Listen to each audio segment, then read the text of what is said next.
Hello, hello, hello, hello. Good afternoon. God bless each of you as we prepare to share some information about the St. Luke Church as we have done on a weekly basis. I'm challenging you to like and subscribe and comment on this lesson. I want you to like if you have not been doing that. I need you to subscribe if you are not already a subscriber, but I need you to comment as well. We want to build the algorithms for this channel so that more and more people will be able to view what you view every week. God bless you there. Oh, let's go ahead and look at our what we're asking to do here. Make sure that those of you who are givers, you continue to give through Givelify, sending your offerings through the mail or to make sure that you bring them to church during the service. God bless you. We now live in this age where there's so many opportunities for us to give. Tomorrow morning's Sunday school lesson. Tomorrow morning's Sunday school lesson. It is, as usual, at the 9 o'clock hour. I will be doing the teaching. I will be doing the teaching there. So please make sure that you tune in tomorrow morning, especially St. Luke members there. Listen, the Williams Memorial Church is continuing their Lenten study series.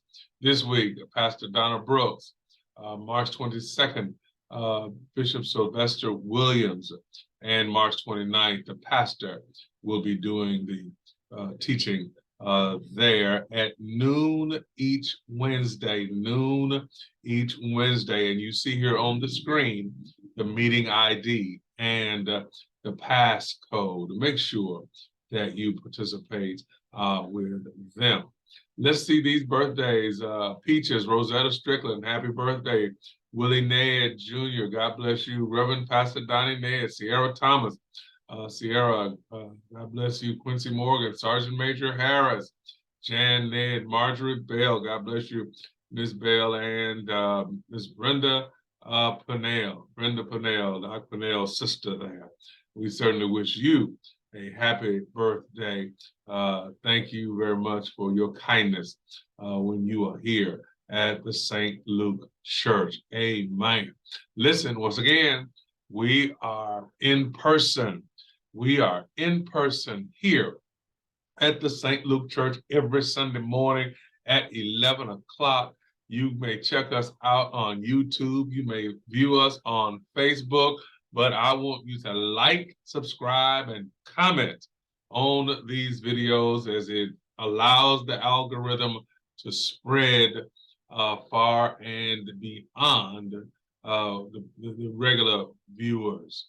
Listen, I just want to take a few minutes. This lesson comes from Matthew chapter 18, verses 1 through 9. And the question is, who is the greatest in the kingdom of heaven? Being the greatest is among the most looked after and sought after accolades that any person of in any field of endeavor would want to have. I'll talk about that tomorrow more in Sunday school. However, I want us to talk about today this lesson, who is the greatest in the kingdom of heaven. Matthew 18 raises a question. It wants to know who is the greatest in the kingdom of heaven, and Jesus' answer becomes the foundation for the remaining verses of the 18th chapter. Jesus then calls a child to him, does not name the child, does not even suggest who his parents may have been or anything about his lineage. But he calls a child to him and puts the child in the middle of the group, among the men, among the disciples, which was a lack custom during the day. As they are talking, he tells them that unless they turn and become like children, they will not enter the kingdom of heaven. The greatest in the kingdom will be the one who humbles himself like this child. This child, he says, his point is not that Christians ought to be gullible, naive. Rather, they need to look to God with a trusting faith and accept their own limitations.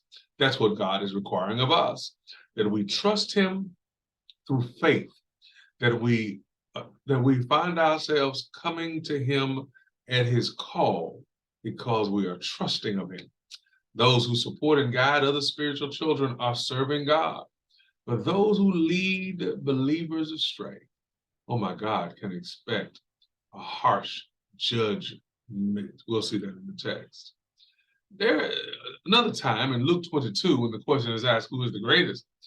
He said, the kings of the Gentiles, the rulers, they exercise lordship, authority over them. And those in authority over them are called benefactors because they receive the benefits of being in charge. But not so with you, Jesus says. Rather, let the greatest among you become as the youngest, as the least, and the leader as one who serves. For who is the greater? The one who reclines at the table or the one who serves? It is not the one who reclines at table, no, but I am among you as one who serves. Look at Jesus. Jesus says, I am among you as one who came to serve. Humility. But Jesus called them to him and said, you know, this is Matthew 20 and 25. But Jesus called them to him and said, you know that the rulers of the Gentiles, the same text, he says this, it shall not be among you, but whoever would be great among you must be your servant. And whoever would be first among you must be your servant. This term servanthood, the servanthood of being a Christian, the servanthood of being a child of God, even as the Son of Man did not come to be served, but to serve. And then look at what it adds, and to give his life for a price for many. My. And then Mark 10. You remember James and John had gone to Jesus and said, remember us now when we enter your kingdom. And Jesus called to him and said, now you know, again, and you know, yes, and you know what the Gentiles say. And they're great ones. They exercise authority. But it shall not be so among you. But whosoever would be great among you has to be your servant. And whoever would be first, in fact, that one of the texts says chiefest, yes, must be the slave, the servant of all. But even the Son of Man did not come to be served, but to serve, and to give his life for a ransom. James and John, the sons of Zebedee, came to him. They wanted to know who's going to sit at the right, who's going to sit at the left when you enter into your kingdom. And Jesus said, it's not mine to give, but who will be the greatest? Yes, they were looking for power, prestige, and authority. But Jesus says, I need servants. Somebody needs to hear that. So then what makes a Christian great? I believe that a Christian ought to reflect the love of God. That's greatness. I believe we must learn how to forgive those who offend us, as difficult as that might be sometimes. That's greatness. Displaying the fruit of the Spirit, love, peace, kindness, joy, humility, self-control, faith, among others, as reflected in the Word of God. That's greatness. Willing to serve. I believe that is greatness. Yes, it is. Look at the text. Let's go back here now and look at this text and see what it says to us. I want to share just a few things here with you and see what we say here. The same time the disciples came unto Jesus, and they said, who is the greatest in the kingdom of heaven? And Jesus called a child, set him in the midst of it, and said, I say unto you, except ye be converted and become like children. He didn't say become childish. He said become childlike. Childishness is selfishness. Being like children or childlike is being inquisitive and adventurous and willing to follow and willing to trust. My. As whosoever shall humble himself as this child, the same is the greatest in the kingdom of heaven. But whoever offends one of these little ones, these little ones, this text, this term has always given me thought, because I just honestly believe that when he says the little ones, he's talking about those who are the least, the left out and the lost, those left behind, yes, who believe in him. It were better for him that a millstone were hanged about his neck and that he would drown, thrown into the depth of the sea. Woe unto the world because of offenses, crimes committed against those. for it must needs that offenses come, but sadness, woe to that man by whom the offense come. Wherefore, if thy hand or thy foot offend thee, cut them off, and throw them into the sea. Yes, throw them far from thee. It is better for thee to enter into a life halt or maimed, rather than having 2 hands or 2 feet to be cast into everlasting fire. Now, God is not telling us to go. If your feet carry you somewhere you shouldn't go, if your hands touch something that it shouldn't, he's not saying literally to cut it off. But what he's saying is there are parts and people and things in our lives that we have to decide and make a decision to cut them off and throw them away and toss them aside. In verse 9, he's not asking that we throw our eyes away, pluck them out, and throw them away. He's simply saying to us that some things, perhaps, that we view, some places that we go, some things that we say, may become the stumbling block that keeps us away from being the greatest and achieving the greatness that God has created for us all. Tune in tomorrow. I'm going to go more in depth on this lesson. I need you to tune in, and I believe and I know that you will be blessed. Oh, I'm going to talk about tomorrow morning, last week's Sunday school lesson.